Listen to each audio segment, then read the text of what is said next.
Next on Made in New Zealand, mastering the art of business.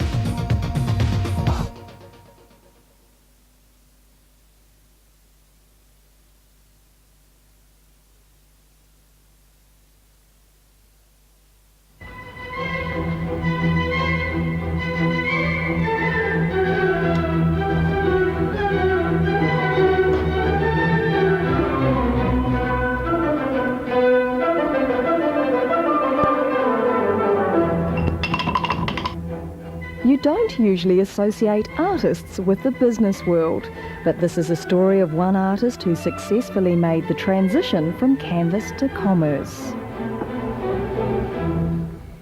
Whitecliffe College of Art and Design is the only private art school in New Zealand with degree accreditation. It was an ambitious project to undertake, especially for an artist with no business background. Greg Whitecliffe wanted to develop education as a product that was an alternative to state art education. Together with the late George Parkin and like-minded colleagues, they formed a comprehensive business plan. We mapped out a strategic plan over 25 years, which was a bit crazy, but it gave us some sort of formation of things to aim for. So our short-term game in terms of strategy was to look for niche markets, areas of art education that were not really covered by the state sector. And then the long-term game was to look at an integrated programs, comprehensive programs that matched the state sector and gave them some different ingredients. Financing the school was the first major hurdle.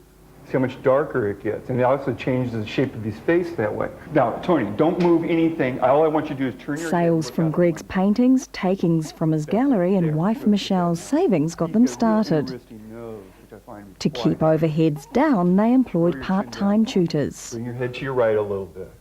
Part-time tutors fulfilled two briefs as far as we're concerned. First was that they were specialised people that were engaged in the industry, so they're professionals. And secondly, of course, we were able to employ them on short-term tenure, so it reduced our business risk. The next important step was getting Department of Education registration. I think it's important that any educational institution has credibility, not just with its faculty, but also with the authorities that tend to provide the recognition. That recognition meant that straight off they could offer credible courses and issue diplomas and certificates. They tested the waters with a summer school in 1982 and began canvassing for enrolments for the school's first intake. At the figure, you can see that there is a shadow area straight underneath the chin, a shadow area underneath the forearm, and a shadow area on the back arm, which is just receding beyond the edge of the body. Draw some nice big shaded areas in there. Straight away, our visions were realised. We had an expectation of maybe 50, 60 students when we opened the doors. But the reality is we started with 180 with a bang. The college was officially opened in 1983 from leased premises above Greg's Parnell Gallery. 4 independent studios were also rented to help cope with the numbers. Individual classes cost between $50 and $100. I think we broke even pretty well straight away. It wasn't something that could be seen as a bankable profit right away, because you had to reinvest that as you went along.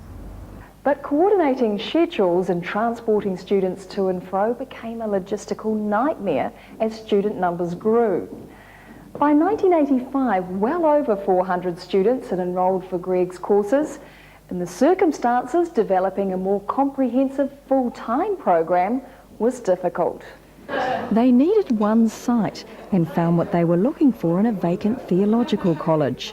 It took 6 months to negotiate the terms of the lease. Then there were the renovations, converting showers into dark rooms, building studios and turning the monastery kitchen into a cafe. The new premises opened in 1986. The program was extended to include 2 full-time courses at the cost of $4,000 each.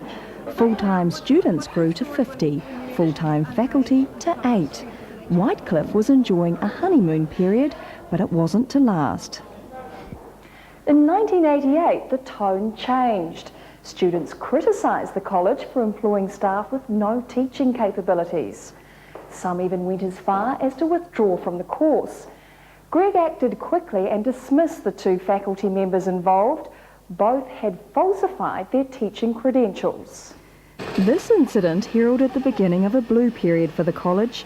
The downturn in the economy began to impact on its growth, and private college students weren't eligible for government subsidies. The biggest problem we had during that time was the debt problem of students and the added expenses of going through quite a lot of revision and reformation of programs. So there was lots of combined things that brought difficult times.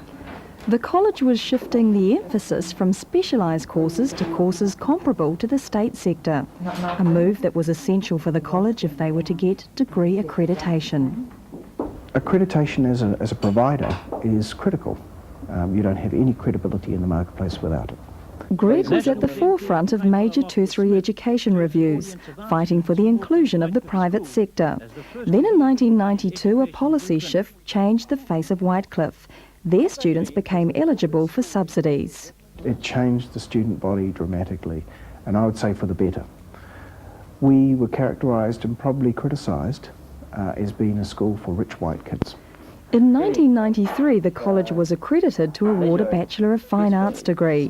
Before the subsidies, the four-year course cost a student $50,000. A subsidised student now pays less than half this figure. The college has 200 full-time students, 25% of foreign students who contribute $300,000 in foreign exchange earnings. Education outside state parameters has often been viewed with a certain degree of scepticism. So how has artist and academic Greg Whitecliffe developed a credible private art college and successfully married it with business? Greg identified and filled the gaps in art education not catered for by the state. Realising that the college had to be seen as credible to survive, he sought registration and later degree accreditation. But does he regret giving up his brush for business? Yes. Sometimes I wonder what on earth I did. But I did it because I had a passion.